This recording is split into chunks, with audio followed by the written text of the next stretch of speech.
अस्सलाम वालेकुम। आज हम लोग कुछ कॉमन ड्रग्स की कॉन्ट्रा इंडिकेशन देख लेंगे। सबसे पहले मैं आपको इंडिकेशन और कॉन्ट्रा इंडिकेशन बता देती हूँ। इंडिकेशन वो होता है कि हमें अगर कोई कंडीशन है तो ये वाली ड्रग्स हैं हमारे पास, ये हमने देनी है इस कंडीशन में। कॉन्ट्रा इंडिकेशन का क्या मतलब है कि हमने ये वाली ड्रग्स इस कंडीशन में नहीं देनी। ये कॉन्ट्रा इंडिकेटेड है, इस कंडीशन में ये वाली ड्रग नहीं लेनी और ये लेनी है, तो वो इंडिकेशंस है। तो हम कॉन्ट्रा इंडिकेशंस देखेंगे।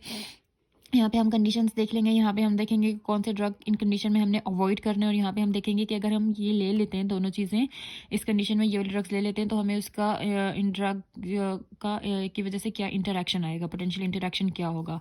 हमें कंडीशन अब बहुत कॉमन होती है। अस्थमा पेशेंट्स को है अस्थमा, तो वो बीटा ब्लॉकर्स नहीं लेंगे। बीटा ब्लॉकर्स अगर लेंगे तो इसकी वजह से क्या होगा, उनको ब्रोंकोस्पाज्म होगा। ठीक है।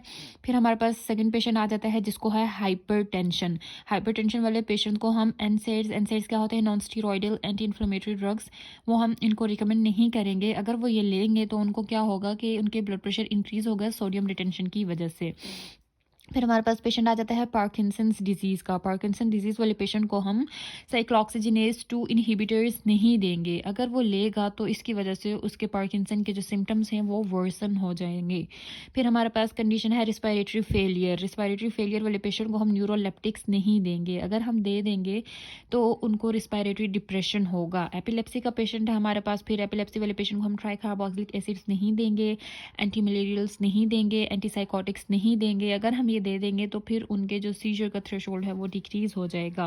हमारे पास आखिरी पेशेंट है क्रॉनिक लिवर डिजीज़ का। उसके लिए हम वारफेरिन को अवॉइड करेंगे।